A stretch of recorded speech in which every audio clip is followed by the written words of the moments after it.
In this video, I am going to show how to detect outliers in dataset.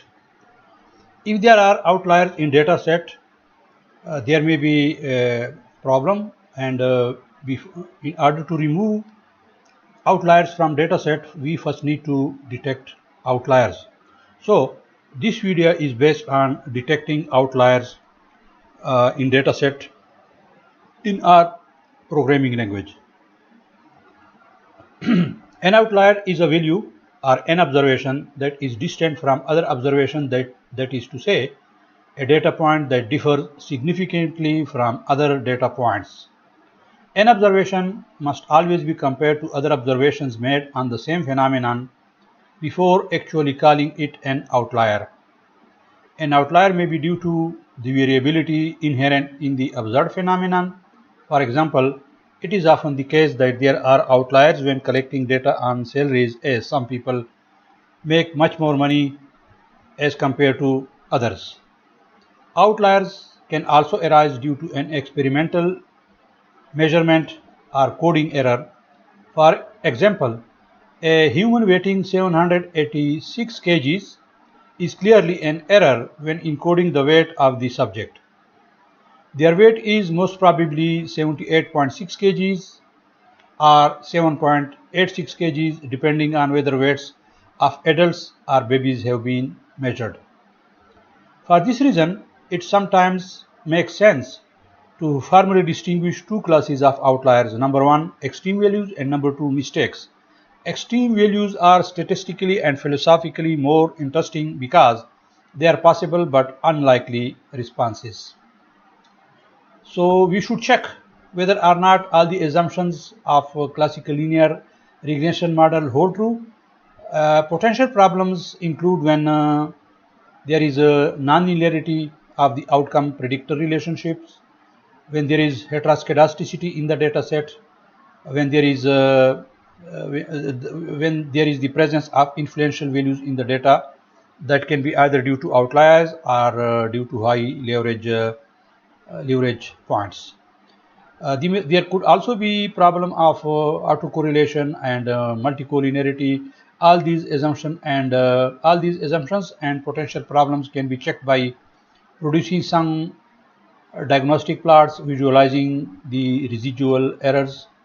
While we have discussed testing other assumptions of a classical linear regression model, including normality, no multicollinearity, no heteroscedasticity, no autocorrelation, and so on.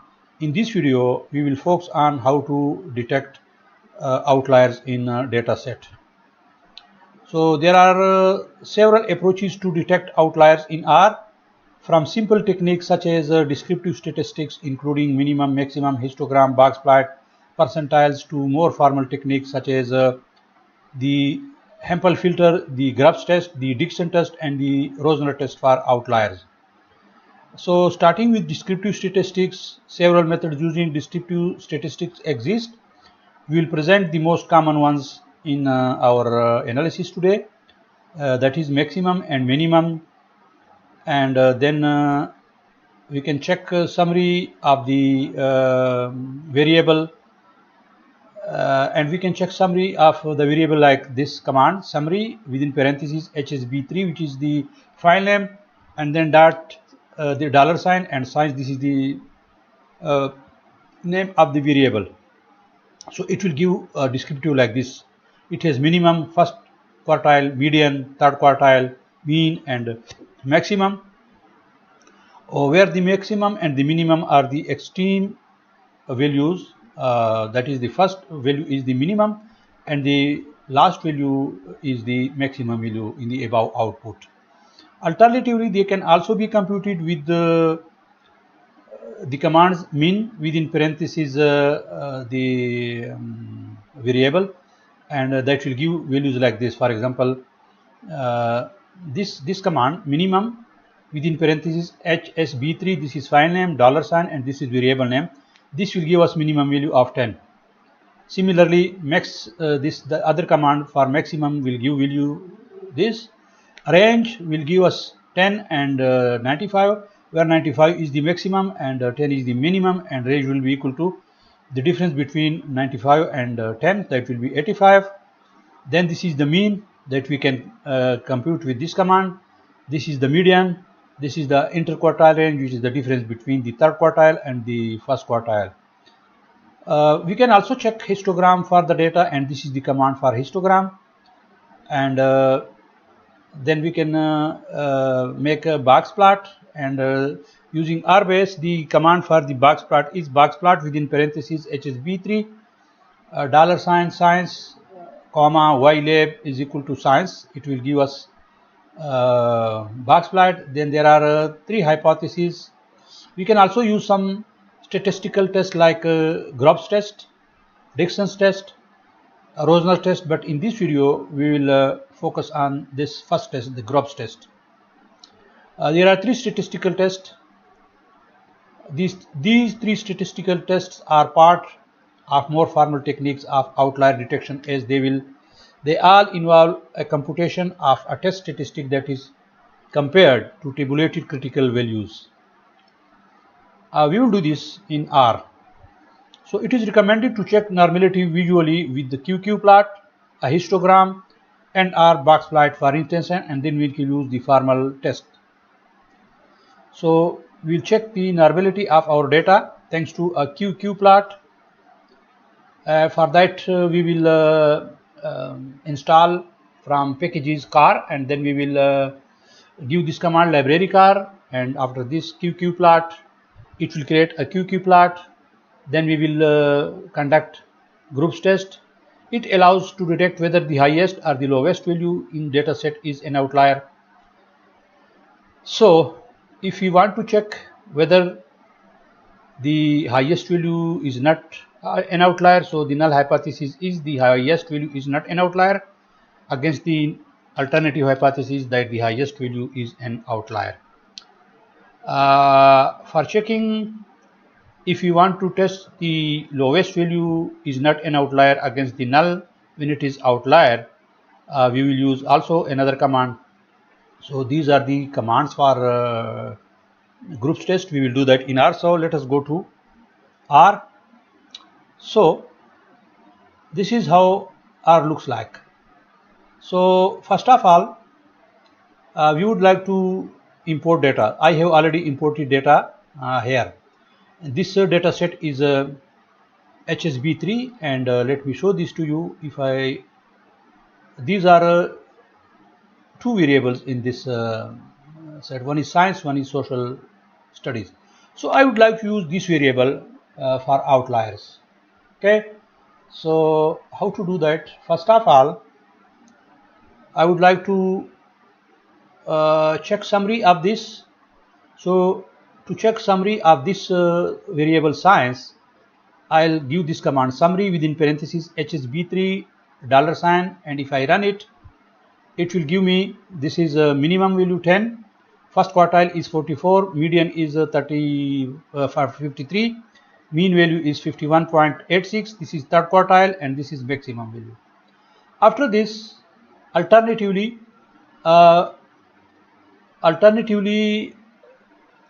they can also be computed with the individual command like minimum, maximum, range, and so on. So here are the command. This is command for minimum, as I told you.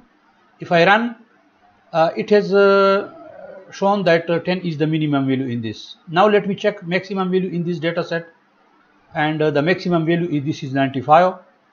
A range will be the difference between the maximum and the minimum. So the maximum value is 95, the minimum is 10. So if we subtract this minimum from the maximum, then the range will be 85. We can also compute mean value for this data set, and that will be equal to 51.85. Similarly, we can also calculate median value. Median is 53, and then we can also calculate or compute interquartile range, which is the difference between third quartile and the first quartile, and that value is equal to 14. After this, we will use the histogram to check for the outliers. So here is the command for histogram. This will draw histogram for us. So this is the histogram. So if we Look at this closely. There is one extreme value, and that extreme value is in the range between 90 and 100. So this is the highest value here. Similarly, there is also extreme value in the data range 0 to 10. So visually we can see there are two extreme values. One is the highest and one is the lowest. We can also check this with the help of box plot.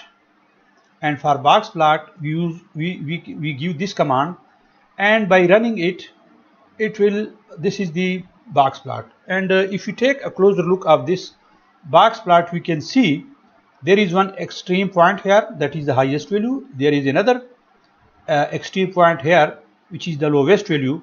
So we suspect that there are two extreme values or two outliers in this data. We can also check extreme values with the help of QQ plot. And for QQ plot, we need to install package car. So if it has not already been installed, we will use install.packages within parentheses car. If we have already, since I have already installed, so I will use this command library within parentheses car, and I will run it. After this, I'll give this command for QQ plot, followed by this argument hsb3, which is the file name, and $, followed by variable name. So if I run this, it will draw a QQ plot. This is QQ plot. And if you look at this QQ plot, there seems two extreme values. One is this value, which is outside this plot. And this is in row number 21 in the data set. There is also one extreme value here. This is the highest value, and this is in row number 9. So all these three, this histogram, the box plot, and the QK plot shows that there seems to outliers are extreme values. One is the lowest and one is the highest. We can formally also conduct some statistical test for this, and as I mentioned earlier, I'll use only the grubs test for detecting the outliers. And to conduct that test, I will have to install this package of outliers. If I run this, since I have already done that, so I need to click on this, and when I run this, now this package has been loaded, and after that I'll compute this grub test for science for the extreme values. So this is my command, test underscore grub, and I'll run it. So it has now been computed. Now I will also run this to show me what is the actual extreme value that is the greatest in this the highest value in this data set, which is an outlier. So if I run this, this is the grub test state. Its value is equal to 4.02265, and its p value is 0.004, and the null hypothesis is that this extreme value of 95 is not an extreme value, and the alternative hypothesis is that the highest value 95 is an outlier. So if you look at the observed p value, which is 0.004, this is less than 0.05, so we reject the null hypothesis and we conclude that the extreme value, that is 95, is an outlier in this data set, that is the variable science. Similarly, we can also test for the another outlier, which is the lowest value in this data set. For that, there is only difference between this test, and here after comma we write opposite is equal to true. So if I run this, it will compute the grub test, and here it shows test underscore grub underscore 1. This test has now been calculated for the lowest value, that is an outlier. And now I will run this, and it will give me the exact value of the lowest outlier here. And the lowest value in this data set in this file is 10. This is the again the graph test statistic value 3.90264, and this is the p value. Previously this was the g value, now this is the g value for this test, and this was the highest value 95, this is the lowest value in this file, in this variable, that is 10. So if you look at the observed p value, which is 0.007, that is less than 0.05, so we reject the null hypothesis that the lowest value 10 is not an outlier. So we conclude that the lowest value 10 is an outlier. So my dear students, this is how we check outliers, that is the highest value which may be outlier, or the lowest value which may be outlier, by using summary statistics, by using a histogram, by using a box plot, by using a QQ plot, and finally we may use formal tests like graph test. We may also do tests like Rosner test and Dixon test. We may do that in a separate video, but for the time being this is sufficient for today, and we successfully tested that there are two extreme values or two outliers in this data set. One is a 95 and one is a 10. If we need to remove, there are various methods of removing outliers from the data set that I will do in a separate video. I hope this is quite useful for you, my students, colleagues, and friends. Kindly subscribe to the channel and don't forget to click on the bell icon so that you can get timely notifications about my other videos that I'll upload for you. Thanks for watching.